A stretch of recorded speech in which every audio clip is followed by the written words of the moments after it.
中国史上で芸術家皇帝がいる。彼の在任中に人選の地の功績があっただけでなく、個人的な芸術レベルも優れています。その皇帝は宣徳帝の主戦記です。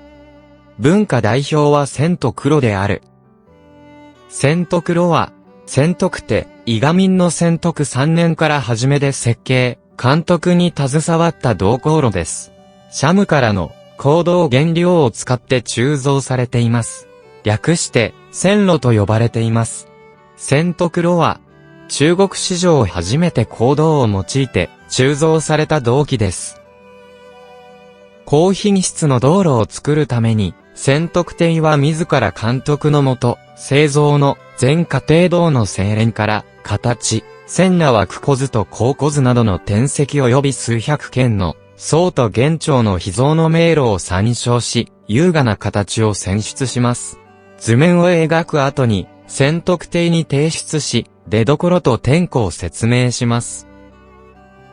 形の選別が決まったら、サンプルを作り、彼に再確認が要されます。彼の許可を取る前に、製造できないです。陶銀、形と色によって、国際オークションでは1億円を超えるもの、また、何十億を超えるものもあります。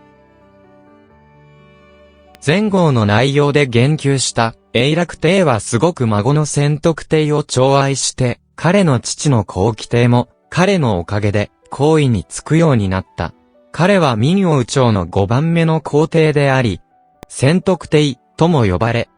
皇輝帝の長男として生まれる。在任期間は、1425年から1435年まで10年間、短い間です。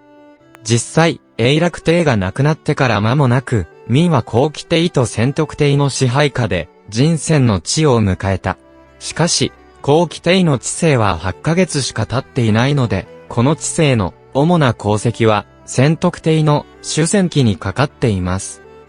宣徳帝は、幼少期から良い勉強をし、祖父永楽帝は彼に、心血を注ぎ、そのような教えの下で、彼は、文武の才能の良い少年になっただけでなく、その後の国を治めるために、貴重な経験を蓄積しました。彼は何度も祖父永楽帝と一緒に蒙古に征討しに行った。しかし、彼が祖父永楽帝とは異なり、彼は戦争を好まない遅刻の勤勉、あらゆる分野で一定の成果を上げました。中国史上で稀な名君の一人であると言える。名君というよりも、彼は知恵と勇気がある人。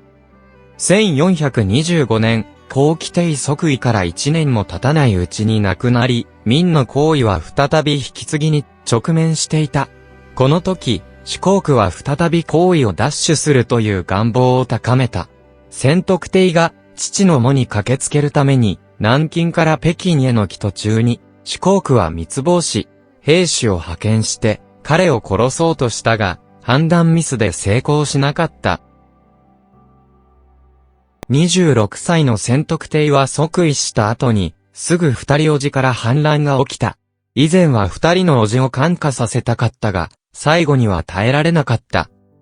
宣徳帝はすぐに軍隊を率いて、漢王の四国を破り、勝利を収めた。宣徳帝は、漢王を軟禁したが、それでも生活に優遇措置を与えた。その後、宣徳帝は親切に彼を訪問し、四国は意図的に宣徳帝をつまずかせて転んだ。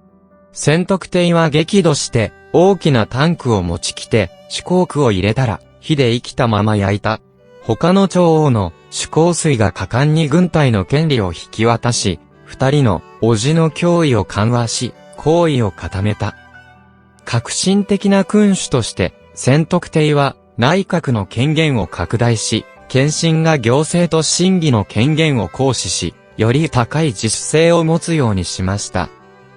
百官のより良い休息を得るために、毎年初めに自運期有、いわゆる有給を設定し、新しい年の仕事を開始する前に、役員が皆よく休息できますようにします。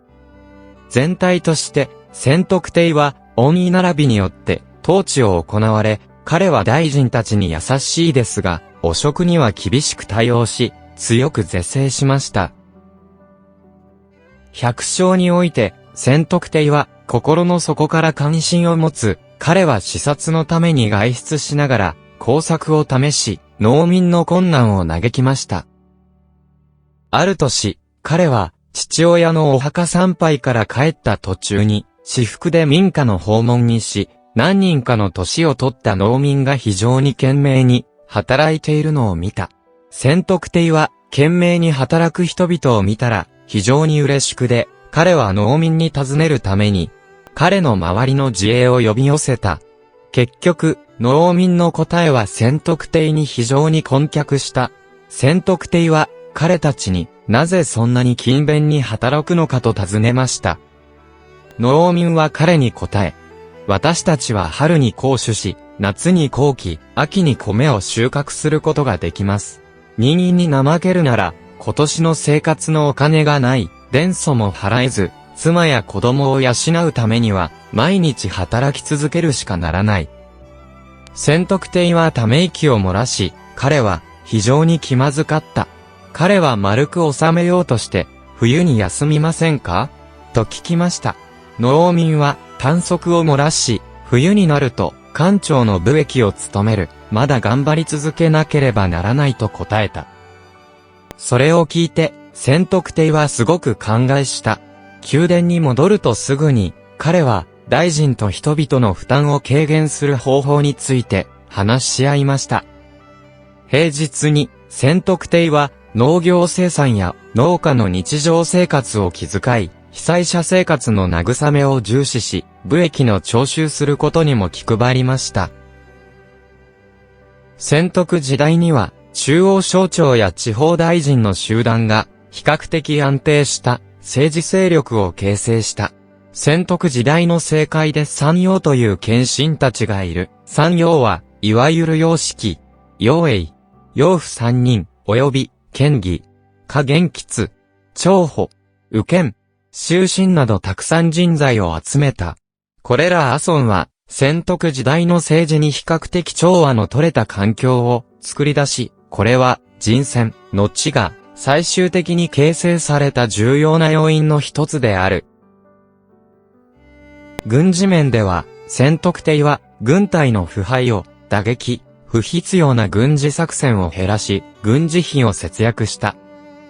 外交面では、宣徳帝は他国と積極的に交流し、平和で安定した対外環境を構築しました。女親族に対しては、寛容政策に転じた。一方、安南から撤退、北朝鮮や東南アジア諸国との友好関係を維持し、日本との経済交流を緊密にし、テユワの7回目の航海を派遣し、中国と北東アフリカ諸国との交流を強化し、明王朝を大国の国際的地位に維持していた。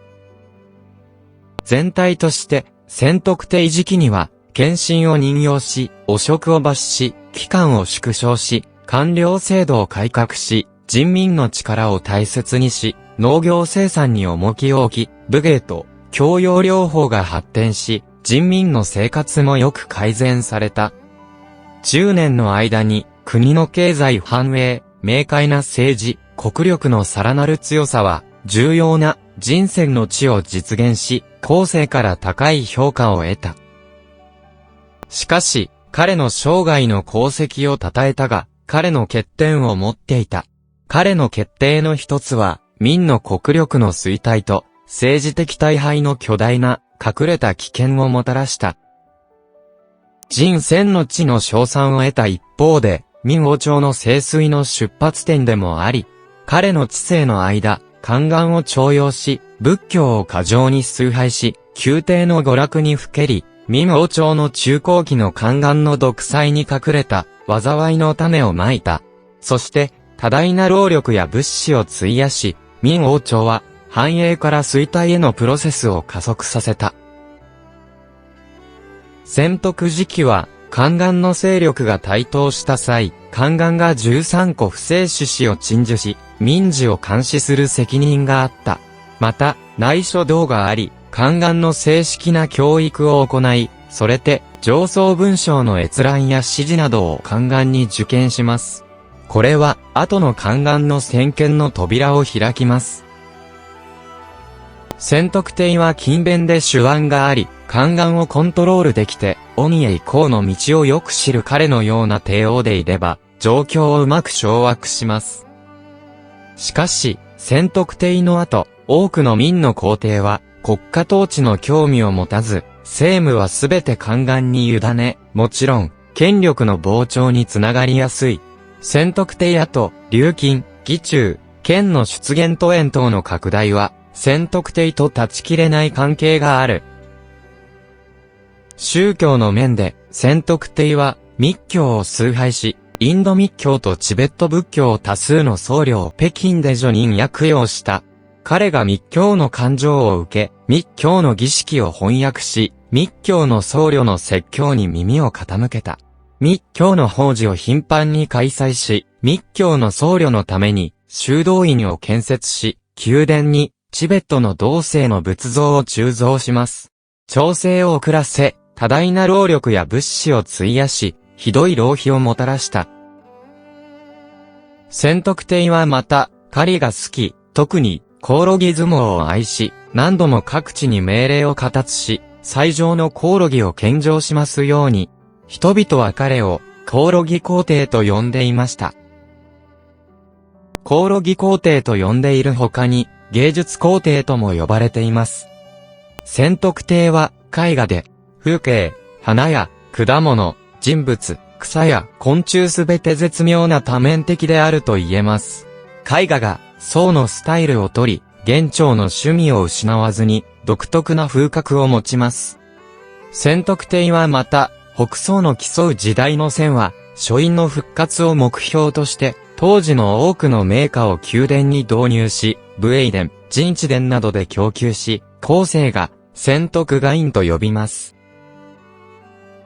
大明帝国の5番目の皇帝として、宣徳帝は、人選の地を完了し、明王朝の皇帝の腐敗と放縦生活の先例を開きました。彼の治世中に、明王朝のさらなる安定と発展を促したが、いくつかの平成と行動は、後期の政治情勢に多くの悪影響を及ぼした。その後、大明国力の繁栄から衰退へ、宣徳帝は責任が回避られないです。